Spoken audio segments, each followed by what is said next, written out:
Mahaba na rin po ang ating paglalakbay sa reforma ng edukasyon.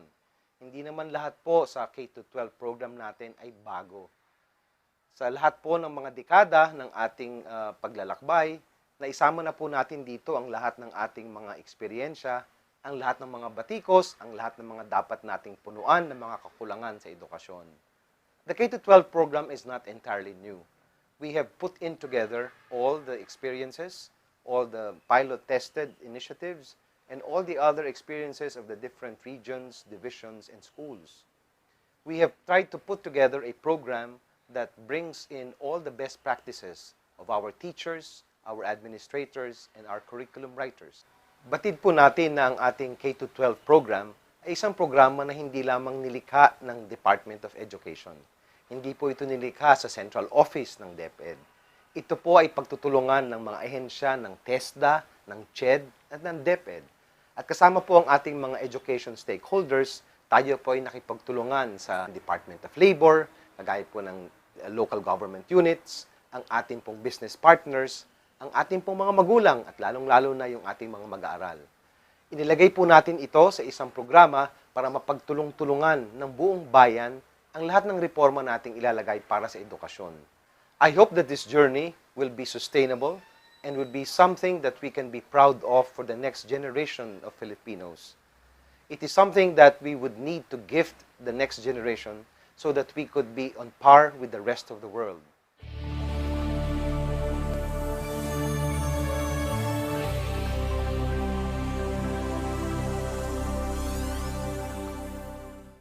The imperative for reforms across the education sector is perhaps best shown in the 2011 Global Competitiveness Report of the World Economic Forum.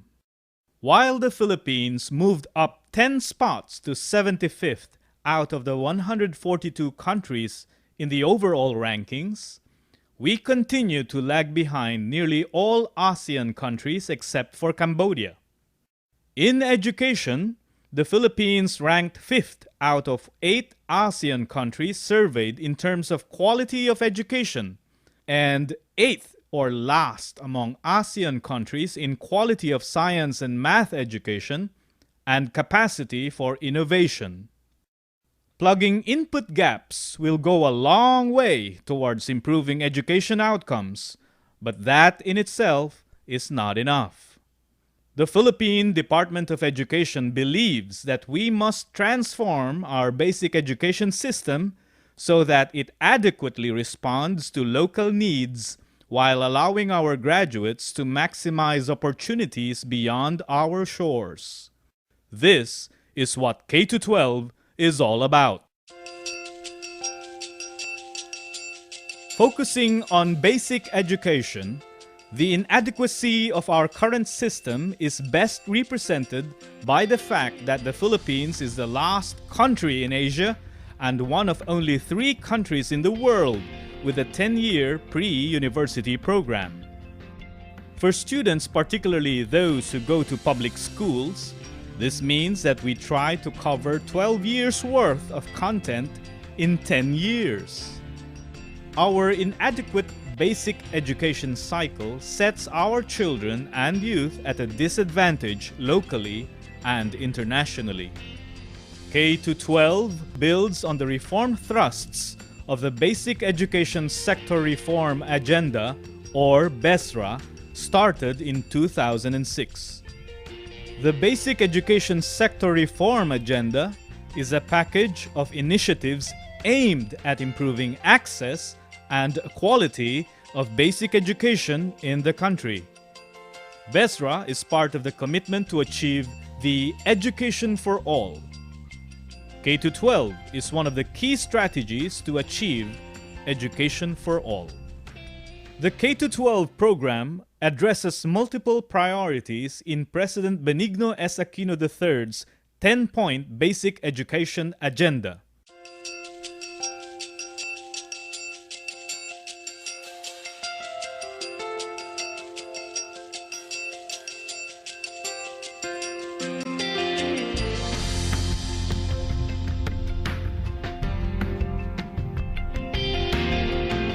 The K-12 basic education cycle consists of 1 year of kindergarten, 6 years of elementary education, 4 years junior high school, and 2 years senior high school.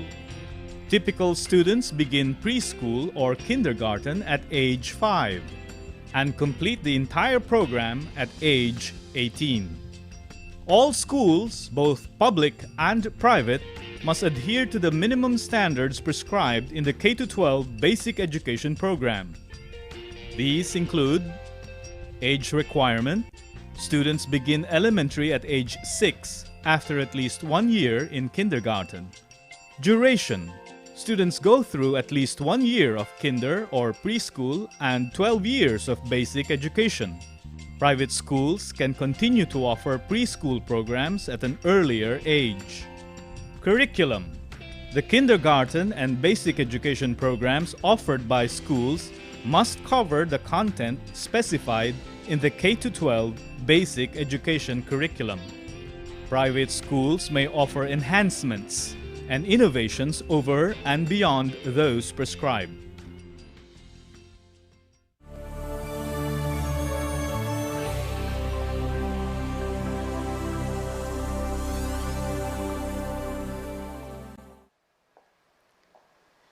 Graduates of the K-12 will be holistically developed Filipinos with 21st century skills and are prepared for higher education, middle-level skills development, employment, and entrepreneurship.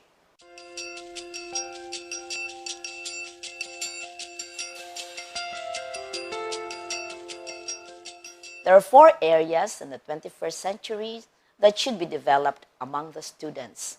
1 is learning and innovation skills. 2, information, media, and technology skills. 3, effective communication skills. And the last is life and career skills.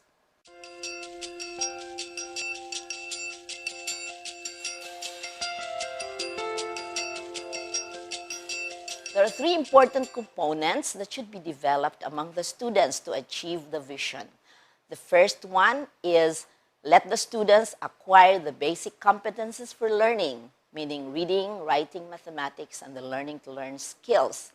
They should be emotionally aware and socially proactive in order for them to develop their own community. And the last one, they should be prepared for higher education, middle-level skills development, employment, and entrepreneurship.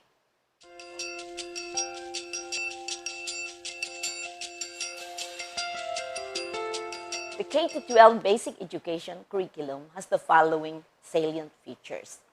It focuses on the holistic development of the learners, specifically on communication and multiliteracies, ethical and moral development of students, decision-making and critical thinking, as well as creativity, and also global and international orientedness. It is outcome-based because it prepares the learners for higher education, middle-level skills development, employment, or entrepreneurship.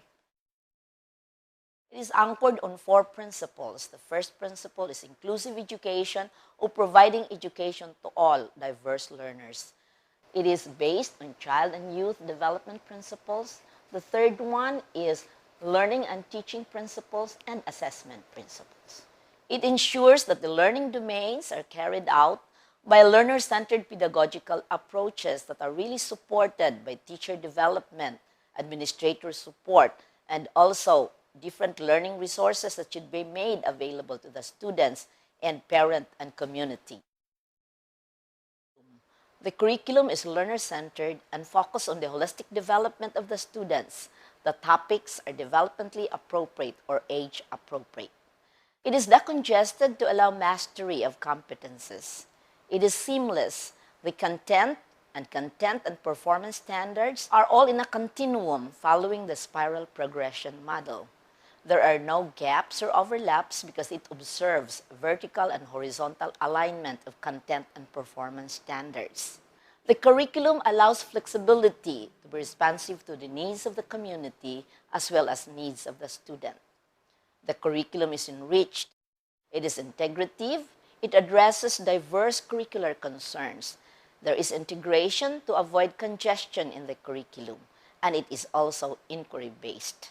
The curriculum is constructivist, which means learners should construct their own knowledge based on their understanding. Lastly, the curriculum is enriched through the use of appropriate technologies, including ICT.